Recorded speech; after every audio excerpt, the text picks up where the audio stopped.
கர்த்தருக்கு ஸ்தோத்திரம். போன மாதம் ப்ரேயரில் ஐயா சொன்னார், 41 கிலோ கட்டியை கர்த்தர் சுகத்தை கொடுத்தாருன்னு சொன்னார். அப்போது நான் இந்த இடத்துல எனக்கு ரொம்ப வேதனையாக இருந்தது. இந்த சைடில் ஒரு கட்டி இருந்து 6 மாதமாக நான் படாத பாடுகள் பட்டு கொண்டு இருந்தேன். ஏசப்பா, அந்த கட்டி சொன்ன மாரி என்னுடைய ஊசி போட்ட இடத்துல இந்த மாரி ஆயிடுச்சுப்பா, நீ தான் சுகத்தை கொடுக்கணும் சுவாமின்னு சொல்லிட்டு நான் அவர் ப்ரேயர் ஆயிலை வச்சு ஜெபம் பண்ணி கொண்டே இருந்தேன். ஆனால் எனக்கு நடக்கக்கூட முடியல. ப்ரேயர் நான் கலந்துக்கணும், எனக்கு நடக்க கொடுக்கணும், இந்த இடத்துல இருக்கிற அந்த வெளியை எடுத்து போடணும்னு சொல்லி எடுத்துக்கவே முடியாது ஒரு நேரத்தில். ஆனால் இன்றைய தினத்தில் நான் காலையில் அழகாக எழுந்ததே அந்த இடத்த நான் தொட்டு பார்த்தேன். கொலன்னு இருந்தது. கர்த்தருக்கு ஸ்தோத்திரம். ஆண்டவர் அழகாக அந்த கட்டியை மறைய பண்ணியிருக்கிறார். ஹல்லேலூயா. Price Lord. என் பேர் ஜெயக்குமார். அண்ணன் மங்கள வார்த்தை சொல்கிறாரு, வீடு வாசல பிள்ளைக்கு ஒரு புதிய வீட்டை இந்த ஆண்டில் தருவார் அப்படின்னு சொல்லியிருந்தாங்க. நான் அதுவரையும் வீட்டுக்காக ஜெபம் பண்ணவே இல்லை. 15க்கு 10 சின்ன ஷீட் போட்டு வீட்டில் தான் இருந்தேன். அப்புறம் அதிலேருந்து அந்த வார்த்தையை கொண்டு ஜெபிக்க ஆரம்பித்தேன். அதே போல் இந்த ஆண்டில் அந்த வீட்டை கட்டி எனக்கு கேட்டால் 5 நாள் இருக்கும்போது என்னுடைய அக்கா வீட்டுக்காரர் இறந்து போயிட்டார். 4 நாள் இருக்கும்போது என்னுடைய மாமனார் மறிச்சு போயிட்டார். ஆனால் இது நடக்குமா அப்படின்னு ரொம்ப கஷ்டத்தில் இருந்தேன். ஆனாலும் அதுக்காக ஜெபம் பண்ணிட்டு இருந்தேன். கர்த்தர் என்னை ஆறுதல் படுத்தினார். அவர் வார்த்தை கொடுத்தார். இங்கே இன்விடேஷன் கொடுக்கும்போது சொன்னாச்சு, ஏசாயா 32:18 என் ஜனங்கள் சமாதான தாபனங்களையும் நிலையான வாசனங்களையும் குடியிருக்குன்னு சொன்னார். கர்த்தர் செய்த அதிசயங்கள் அற்புதத்துக்கு கூடான கூடி இருக்கு. ஹல்லேலூயா.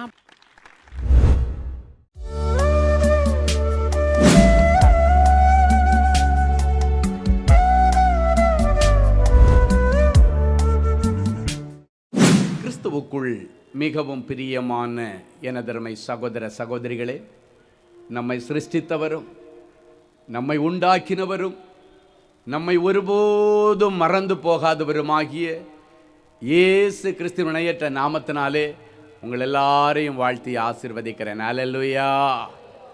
எல்லாரும் சந்தோஷமாக இருக்கீங்களா?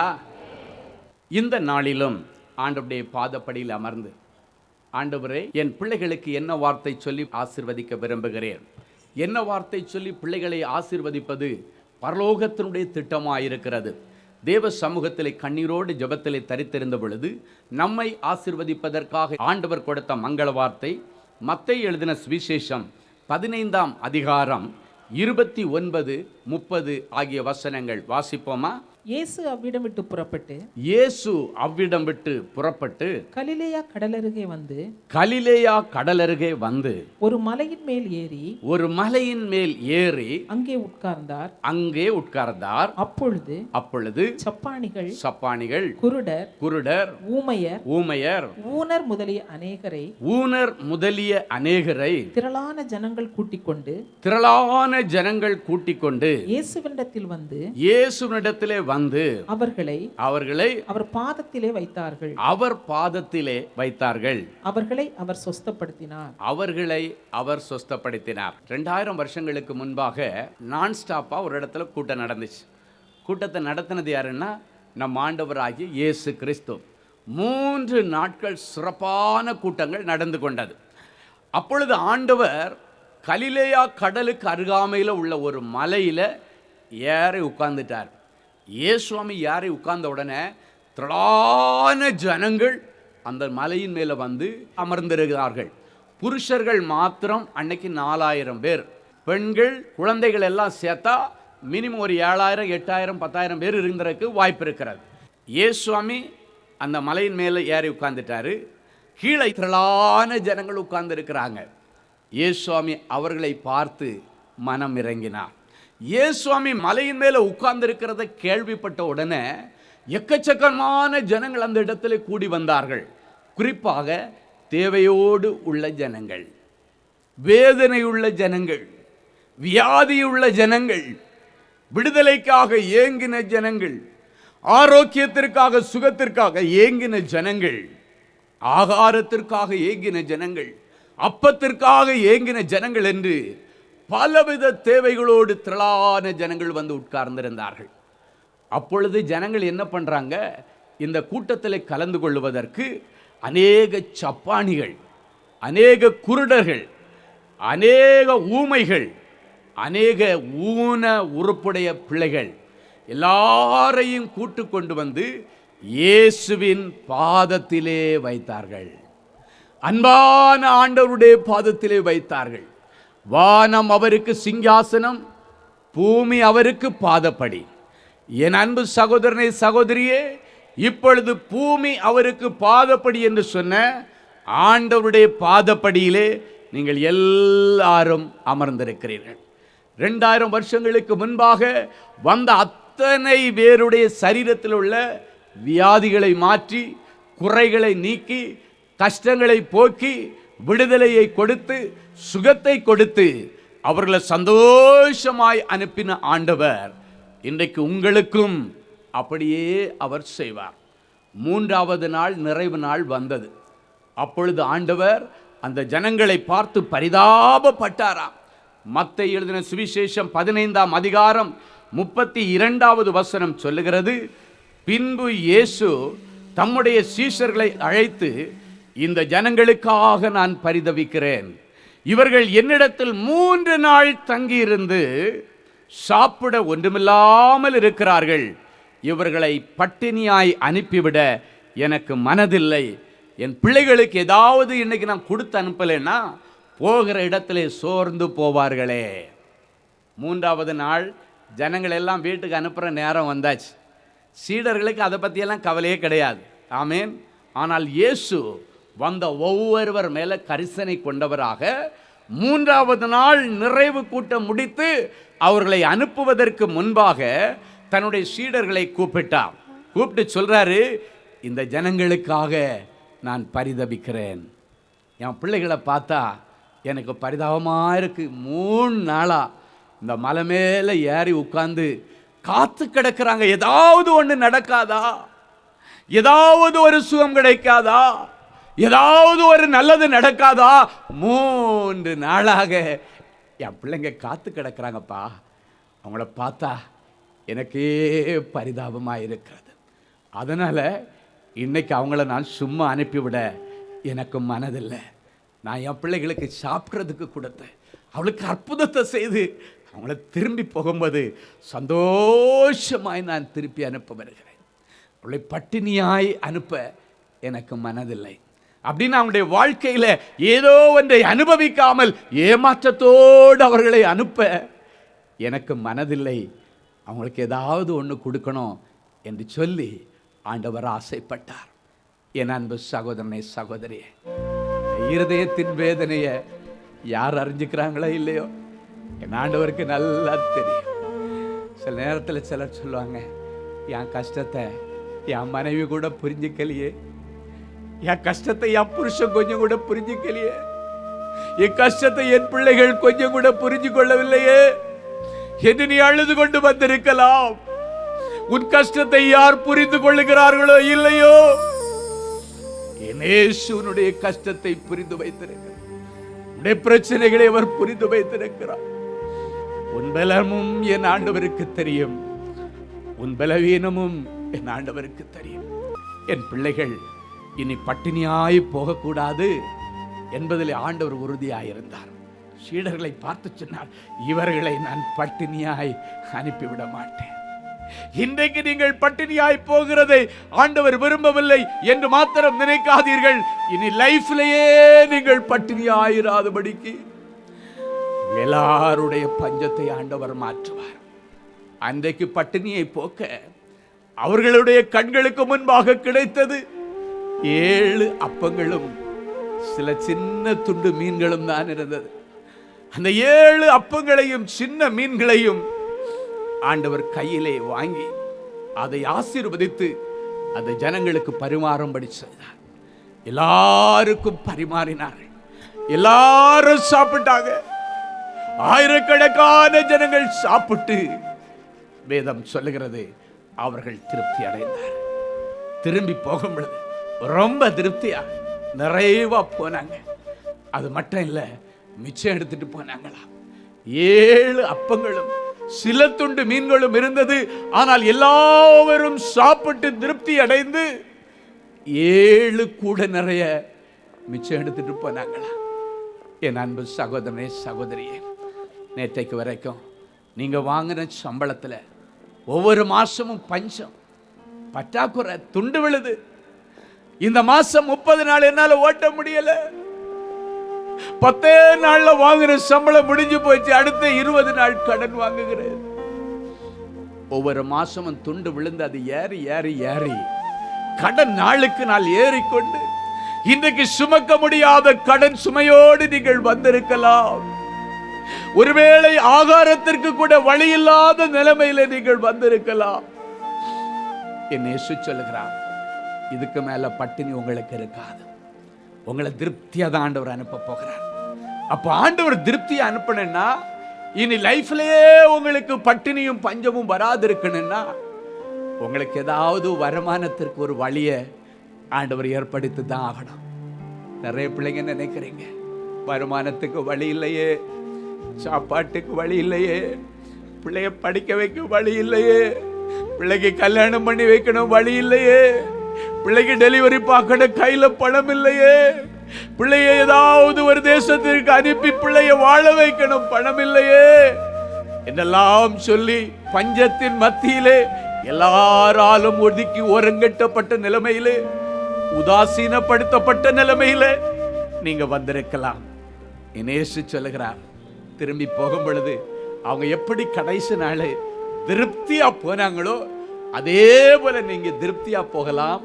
உங்களுக்கு வாழ்விற்கு வழி ஏற்படுத்தப்பட்டு விட்டது. உங்களுக்கு வருமானத்திற்கு வழி செய்யப்பட்டு விட்டது. உங்களுடைய கடன்களை அடைப்பதற்கு வழி ஏற்படுத்தப்பட்டு விட்டது. ஆண்டவர் உங்களுக்காக சில தூதர்களை அனுப்பி உங்களுக்காக சிறப்பான ஒரு நல்ல இன்றிவ உங்களுக்காகவே இனி அழைப்பார்கள். உங்களுக்காக சொல்லுவாங்க, உனக்காகவே இந்த போஸ்ட் காத்திருந்தது அப்படின்னு சொல்லத்தக்கதாக உனக்கு ஒரு வழி திறக்கும், வருமானத்திற்கு வழி. இதுக்கு மேல நீங்க பஞ்சத்தில் அடிபட மாட்டீங்க. இதுக்கு மேல நீங்க கடன்ல சிக்க மாட்டீங்க. நிறைய பிள்ளைங்க, ஆண்டவரே ஞானெல்லாம் கடன் வாங்கிட்டப்பா, இந்த ஒரு முறை மட்டும் இந்த கடனை மட்டும் கிளியர் பண்ணி என்ன கொஞ்சம் விடுதலை ஆக்கி விட்டுருக்க ஆண்டவர். ஞானெல்லாம் கடல்ல சிக்கிட்டு ஆண்டவரே, இன்னும் ஒரே ஒரு வாய்ப்பு எனக்கு தாங்க ஆண்டவரே, இந்த ஒரு முறை மட்டும் இந்த கடல்ல இருந்து வெளியே கொண்டு வந்துட்டீங்க. காலம் ஃபுல்லா உங்களுக்கு நான் நன்றி உள்ளவனா இருப்பேன், நன்றி உள்ளவளா இருப்பேன் சொல்லி அநேக பிள்ளைகள் இருதயத்திலே கதறி கொண்டிருக்கிறதை என் ஆவியிலே பார்க்கிறேன். உங்க எல்லாருடைய இருதயத்தை ஆண்டவர் அறிந்தவர். உங்களை எல்லாருடைய இருதயத்தினுடைய அங்கலாய்ப்புகளையும் வேதனைகளையும் ஆண்டவர் புரிந்தவர். உங்க கடன்கள் அடைக்க சிறப்பு ஏற்பாடுகளை ஆண்டவர் செய்திருக்கிறார். எனவே உங்களை வெறுங்கையோடு ஆண்டவர் அனுப்ப மாட்டார். அன்றைக்கு அப்படித்தானே என் பிள்ளைகளுக்கு இன்னைக்கு ஏதாவது கிடைக்கலன்னா போகிற வழியிலே சோர்ந்து போவார்களே, அவர்களை நான் வெறுமையாய் அனுப்ப விரும்பவில்லை. ஏதாவது கொடுக்கணும்னு நினைச்ச ஆண்டவர் அவங்களுக்கு கொடுத்து அனுப்பினார். உங்களுக்கு இன்னைக்கு கர்த்தர் கொடுத்துட்டே இருக்கார். நிறைய பேருக்காக அடியில கிடக்கிற உங்களுடைய ப்ரொஃபைல் எல்லாம் கம்பெனியில இன்டர்வியூக்காக மேல ஆண்டவர் மிதக்க பண்ணுகிறார். உங்களுக்காக உங்களுடைய அப்ளிகேஷனுடைய ரெஸ்யூம் எல்லாம் அடியில போட்டவங்க, குப்பை தட்டியில போட்டவங்களை எல்லாம் தேவதூதர்கள் போய் அதை கிளறி மேல எடுத்து வச்சு என் பிள்ளைக்கு ஏதாவது ஒரு வழி செய்யணும். இன்னைக்கு நிறைய குடும்பத்துல பிள்ளைங்களுக்கு வேலை கிடைக்கலன்னா தாய் தகப்பனே அவங்கள பார்த்து சொல்லுவாங்க, வீட்டுல தெண்ட சோறு தின்னுட்டு கிடக்குறிய, உனக்கு வெக்கமா இல்லையா அப்படின்னு கேட்பாங்க. உடைந்து போன இருதயத்தில் அநேக பாலி பிள்ளைகள், ஆண்டவரே எனக்கு வீட்டுல நான் சும்மா இருந்து சாப்பிடுறதுனால தானே என் தாய் தகப்பன் கூட என்னை அவமானமாய் பார்க்கிறார், என் தாய் தகப்பனுக்கு நான் பாரமாய் இருக்கிறேனே. அநேக பிள்ளைகளுடைய இருதயத்தின் குமுறல், அநேக பிள்ளைகளுடைய இருதயத்தின் கவலை ஆண்டவருடைய இருதயத்தை அசைக்கிறது. அப்படிப்பட்ட பிள்ளைகளை பார்த்து ஆண்டவர் இன்றைக்கு மனதுருகுகிறார். சில குடும்பத்தில் பார்த்தீங்கன்னா அம்மா அப்பா குடும்பத்தார எல்லாம் கூட்டு வச்சுட்டு சொல்லுவாங்க, வேலை வெட்டி இல்லாம வெட்டி ஆபீசரா வெட்டியா வீட்டில் கிடக்கிறான் பாருங்க. அந்த வார்த்தைகள் எல்லாம் கேட்ட உடைந்து எனக்கு மட்டும் முன்னேற ஆசை இல்லையா, எனக்கு மட்டும் 4 காசு சம்பாரிச்சு குடும்பத்தை கவனிக்கணும் எனக்கு ஆசை இல்லையா, எனக்கு அந்த ஆசை இருக்குது ஆண்டவரே, எனக்கு வழிதான பிறக்கல. எத்தனையோ இடங்களுக்கு நான் இன்டர்வியூக்காக போற வேலை கிடைக்கலையே. மிதியடியை சவுட்டி தேக்கிறது மாதிரி என் குடும்பத்தார் என் நிலைமையை கட்டி மிதிக்கிறார்களே, என் மேல் ஏறி நிற்கிறார்களே. எனக்கு வேலை இல்ல, வருமானம் இல்ல, ஒரே காரணத்திற்காக ஊராருக்கெல்லாம் முன்னால வச்சு என்னை கேவலப்படுத்துறாங்களே. எல்லா பிள்ளைகளுடைய கண்ணீர் பரலோகத்தில் கேட்கப்பட்டபடியினாலே வருமானத்திற்கு வழி, வேலைக்கு வழி, சம்பாதிப்பதற்கு வழி ஆண்டவர் ஏற்படுத்துவார். அவர் சொல்லி இருக்கிறார், தாயும் தந்தையும் உன்னை கைவிட்டால் நான் உன்னை சேர்த்துக் கொள்வேன். யார் உனக்கு விரோதமாயிருந்தால் நான் உன்னை சேர்த்துக் கொள்வேன். மகளே, நான் உனக்கு சொன்னதை செய்கிறது வரைக்கும் உன்னை விட்டு விலகுவதும் இல்லை, உன்னை கைவிடுவதும் இல்லை. சில வாலிப பிள்ளைகள் உண்டு, எனக்கு வயசு 30 ஆச்சு, 32 ஆயிடுச்சு. ஒரு கல்யாணத்துக்கு பார்த்தா கூட எங்க வேலை செய்யறேன்னு கேட்கிறாங்க. நான் என்னையா சொல்ல முடியும்? எனக்கு ஒரு வேலை இல்லாததுனாலேயே என்னுடைய திருமண காரியங்கள் தள்ளிட்டே போகுது. எனக்கு காலகாலத்தில் செட்டில் ஆகணும்னு ஆசை இல்லையா? 4 பேரை போல கல்யாணம் பண்ணி 2 பிள்ளைகளை பத்தி சந்தோஷமா வாழணும்னு எனக்கு ஆசை இல்லையா? அநேக வாலிப தம்பிமார்கள் தங்கச்சிமார்கள் கண்ணீரோடு உட்கார்ந்து ஆண்டவருடைய சமூகத்தில் அழுது கொண்டிருக்கிறீர்கள். எனக்கு மட்டும் ஆசை இருக்காதா? எனக்கு மட்டும் விருப்பம் இருக்காதா? எனக்கு மட்டும் வாழ ஆசை இல்லையா? எனக்கு மட்டும் லைஃப்ல செட்டில் ஆக ஆசை இல்லையா? கேள்வி கேட்கிறீர்கள் அல்லவா? என் ஆண்டவன் சொல்கிறார், உன்னுடைய விண்ணப்பம் பரலோகத்திலே அங்கீகரிக்கப்பட்டது. இடி முழக்கங்கள் உண்டாகிற மறைவிடத்திலிருந்து கர்த்தர் உனக்கு மறு உத்தரவு கொடுக்கிறார். உனக்கு உத்தரவு, ஆர்டர், அப்பாயின்மெண்ட் ஆர்டர் பரலோகத்திலிருந்து அனுப்பப்பட்டாச்சு. நீ உங்களுடைய கைகளிலே வந்து கிடைப்பதுதான் அது தாமதமாகுமே தவிர, பரலோகம் இன்னைக்கு உங்களுக்காக அப்பாயின்மெண்ட் ஆர்டரை போட்டாச்சு. போட்ட கையோட நல்ல சுப காரியங்கள் எல்லாம் நடக்க போகுது. நிறைய பிள்ளைகளுடைய வாழ்க்கையில திருமண தடை. சில குடும்பங்கள்ல ஒரே வீட்டில் 3 பேர் 4 பேர் 5 பேர் இருக்கிறாங்க, ஒருத்தருக்கு கூட கல்யாணம் ஆகவில்லை. ஒருவேளை அப்படிப்பட்ட சாப கட்டுங்கள் உங்கள் குடும்பத்தில் இருந்தா கூட இன்னைக்கு ஆண்டவரிடத்தில் கேட்டேன், இந்த குடும்பத்தில் உள்ள சாபங்கள் எல்லாம் உடைச்சி என் பிள்ளைகளுக்கு கல்யாணத்தை நீங்க பண்ணி வைக்கணும். இயேசுவாமியுடைய தலைமையில என் பிள்ளைகளுடைய கல்யாணம் நடக்கணும். இயேசுவாமியுடைய தலைமையில என் பிள்ளைகளுக்கு நல்ல ஆசீர்வாதமான வாழ்க்கை துணை கிடைக்கணும் அப்படின்னு ஜெபம் பண்ணிட்டு வந்திருக்கிறேன். ஒவ்வொருவருக்கும் ஒரு கிஃப்ட் ஆண்டவர் கொடுக்க தீர்மானித்திருக்கிறார். ஒவ்வொருவருக்கும் ஒரு பரிசு, நினைவு பரிசு, நீங்கள் மறக்கவே முடியாத ஒரு நினைவு பரிசு. அது ஒரு வேலையா இருக்கலாம், ஒரு நல்ல வாழ்க்கை துணையா இருக்கலாம், நீ ரொம்ப நாளா காத்திருந்து ஏங்கின ஒரு பிள்ளை செல்வமாக கூட இருக்கலாம். அது ஆண்டவர் இன்னைக்கு கொடுக்கிறார். ஹல்லேலூயா.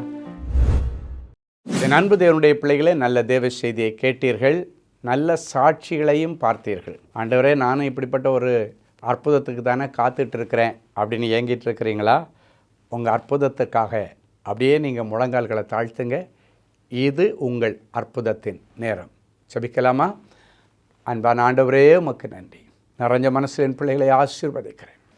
உம்முடைய மங்களகரமான வார்த்தைகளை கேட்டுக்கொண்டு டிவி பெட்டிக்கு முன்னால் முழந்தாள் படியிட்டு, ஆண்டவரே எனக்கு இரங்கும், ஆண்டவரே எனக்கு உதவி செய்யும் என்று கேட்கிற என் பிள்ளைகளுக்கு உடைய உதவிக்கரம் நீட்டப்படட்டும்.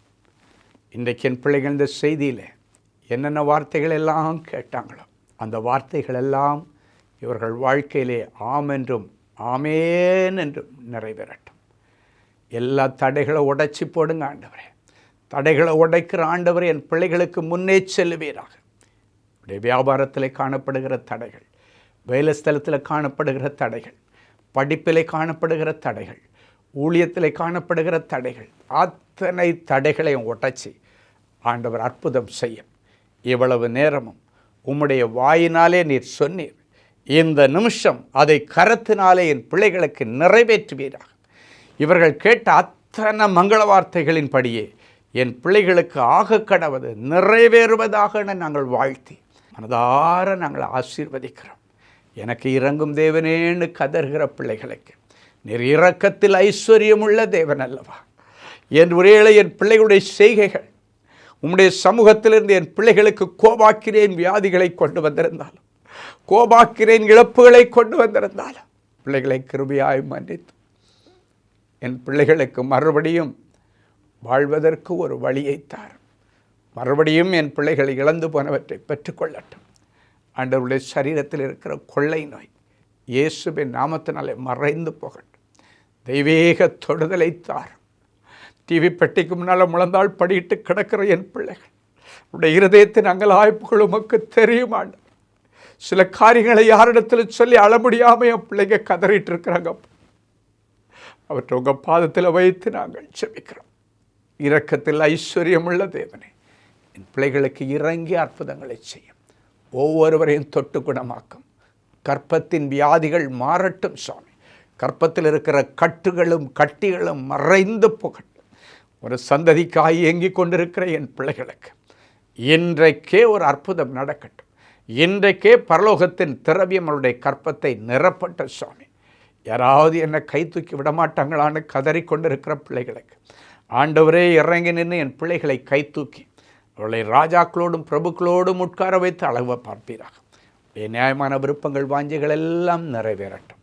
நிறைஞ்ச மனசில் பிள்ளைகளை ஆசீர்வதிக்கிறேன் இயேசுவின் மூலம் பிதாவே. ஆமேன், ஆமேன்.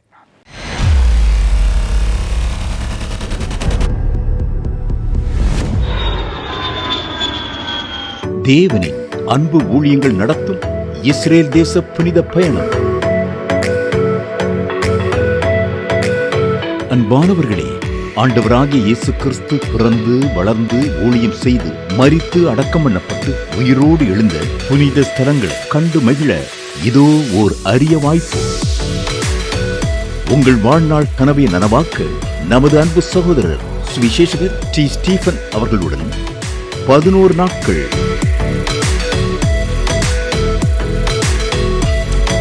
எகிப்து,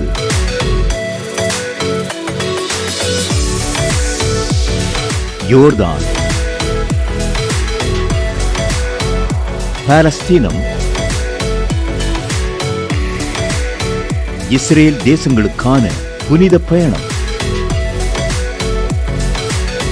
2025 ஆண்டிற்கான இந்த புனித பயணமானது வருகிற மே மாதம் 19ஆம் தேதி முதல் 29ஆம் தேதி முடிய 11 நாட்கள் நடைபெறுகிறது.